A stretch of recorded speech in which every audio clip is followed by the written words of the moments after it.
Chief Raila Odinga, they are being put on the spot by the Mulembe Nation that he has not only abandoned his core principles but also left his supporters in a dilemma.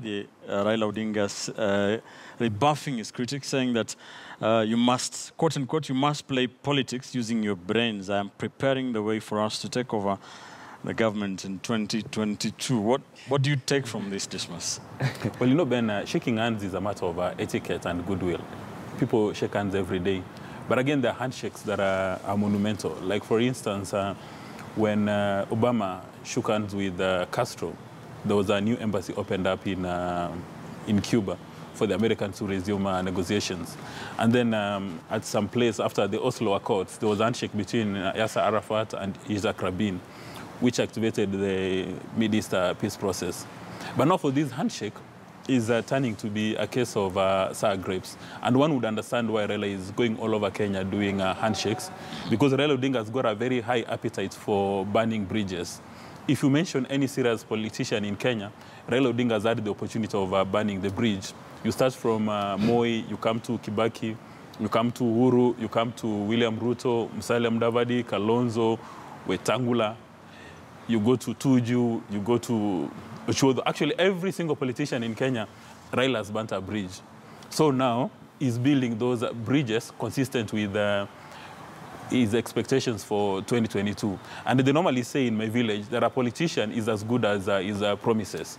I'm not sure whether Raila has kept any promise he has made, either to his core principles or even to the voters. All right. The voters invested a fortune in his campaign. People lost property, people took consumer loans and invested in Raila Odinga, who is an enigma, who is an idea. Is a crystallization of people's aspirations and interests. And the people feel betrayed. So when you go to this handshake, then you must look at who are the winners and who are the losers. Right. And in my view, the number one winner is President Uhuru Kenyatta, because he needed Raila to come back to the table and recognize him as the head of state, which he did. And who are the losers? The losers is Raila Odinga himself. Now, he has to go around town shaking hands to keep himself in the headlines, because without this handshake, he's not going to attract any media attention. All right. Yeah. And then, of course, now there are other politicians who are waiting on the wings to take advantage of this. And finally, a handshake will only make sense if it's a handshake which brings benefits to the entire nation, Kenya. But for Raila Odinga, we understand he's been given a motorcade, so for him the handshake is making sense. But what about the ordinary Kenyans who are expecting that Raila Odinga would have a very strong check on the excesses of the Jubilee administration if he doesn't become the head of state? How do you go for a handshake without a structured dialogue? How do you go for a handshake without structured promises? We understand that Ambassador Kimani and Paul Mwangi are supposed to have a meeting, yes, but this meeting has not taken place for the last 2 months.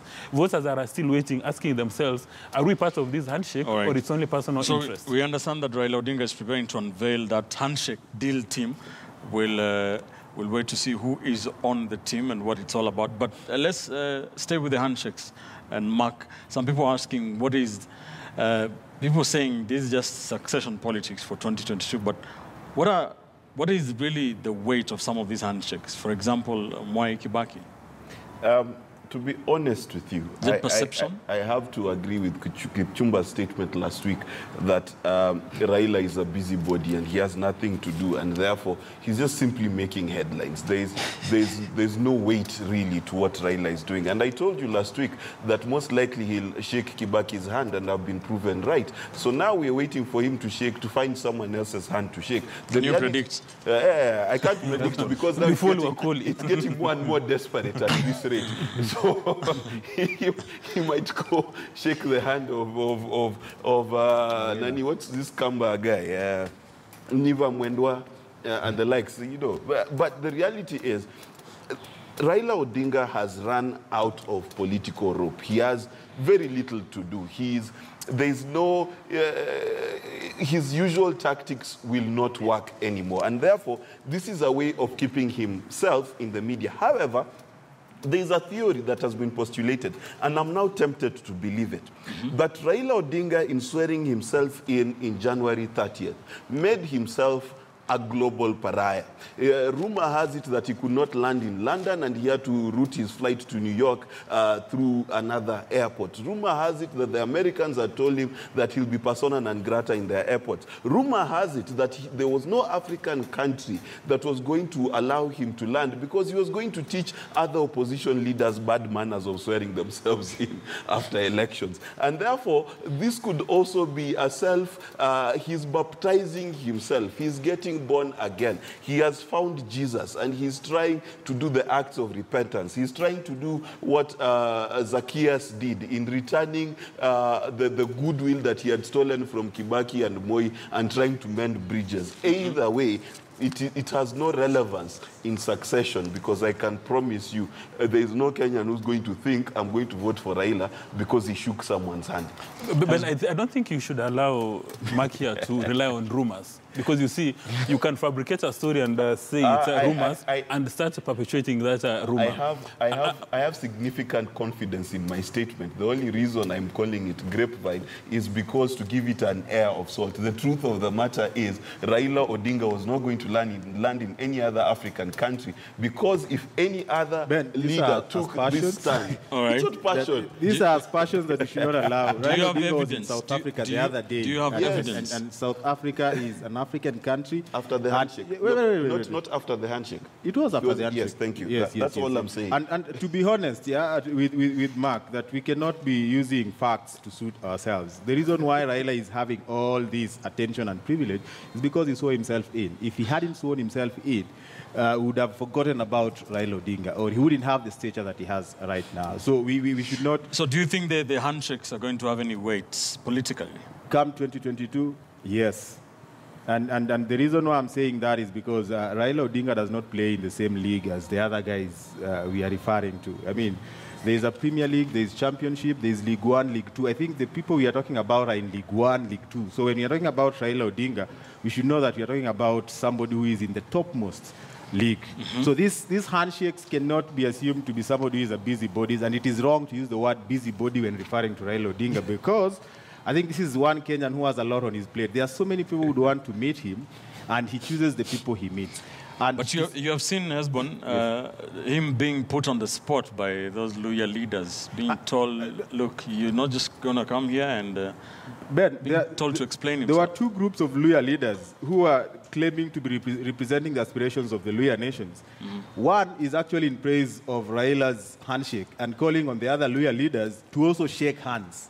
Now, the difference is you just don't shake hands. You have to be somebody. The reason why Mudavadi is being told by his people to shake hands and he can't is because even getting an opportunity to shake Moi's hand does not come on a silver platter. It comes to people who play in a certain league. Right. And we cannot blame Raila for being in that league. But secondly, if you look at the handshake, the way it has panned out, first it was President Uhuru Kenyatta, President Mwai Kibaki. And there is a sense in which there is a narrative that is emerging, that the founders of this nation, we have President Kenyatta and the second President, Daniel Toroitich Arap Moi, have had a stint at State House. They've led this country for some time. And one key founder of this nation has not had that opportunity, and Raila happens to be part of that family. So you cannot wish away a conversation about giving, the Jaramogi Oginga Odinga a stab at the presidency. You can't wish that. Kipchumba, let me ask you the final question. Many other pundits have been saying that this is a plot by the political dynasties, Kibakis and Odingas, Kenyattas and Mois, to lock the son of a peasant from assuming the highest office in the land. Maybe my first point should be to just reply something to Owila, that retired players go to the Champions League as spectators. They don't go there to participate. So I believe the place of Raila Odinga in 2022 is to spectate if he has no team. To go to your question about dynasties or not, the Kenyan voter does not live in a cocoon where it is known as a dynasty.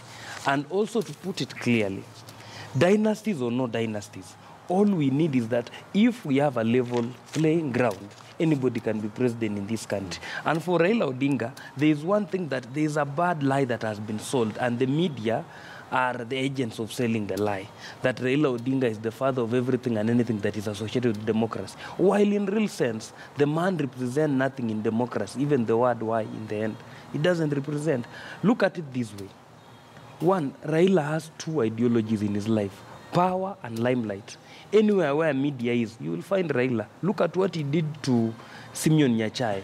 He promised him something in Serena. He looked at a bigger crowd. He went there, said Kibaki tosha. The man has nothing. Just 1 hour, what changed? You want to mean there was a phone call that changed his ideology? No. In the handshakes, I think it is much about optics, but nothing in substance. And I will restate the position. Raila is a man, after swearing himself in and everything, he has nothing to do. His plate is not full. Owila is lying to us. There is nothing that is so much for a man who has nothing to do. He is idle. So the only way to retain his status as a statesman, after becoming all manner of things and sitting on all the tarmacs in the city, he has only one thing to do. To go and get the energy from greeting the statesmen, the real statesmen in this country. Do you think those handshakes will have any weight? They have no weight because, look at it this way, the Kenyan voter has a very short memory. Remember, Raila Odinga has a big political constituency in the whole country. So do these handshakes make him the ultimate presidential candidate? Even record holders have had a big time in their life, in their careers, but there comes a time when you are no longer the record holder. Ben, allow me to listen. Ben, I think, 10 seconds yes, only. one, let us be clear that the handshake between President Uhuru Kenyatta and Raila Odinga has had an impact. So what this guy is saying, I don't understand. Right now, Kenya is moving on. Yesterday, I was in Muranga. They had that I'm Luo. They were celebrating me. All right. Anyone can so go the peace deal is working. Yes, the peace deal is working. And what this must say that this thing is benefiting individuals. Right now, we are seeing a situation where it is benefiting Kenyans. The handshake between Raila and Uhuru has made it possible for Uhuru even to start talking about his 4-point Thank you. Allow me 10 to seconds. finish something, the only Ben. person who's become president of Kenya and is not the son of a peasant is President Uhuru Kenyatta. Every other person who's become president of Kenya has been a peasant. I mean, President Mwai, the father is a peasant. Kibaki, the father is a peasant. So this new philosophy you're being told that it must be a son of a peasant to take over. I have a lot to say to challenge that. 10 seconds. Ben, there is one thing we must put it crystal clear.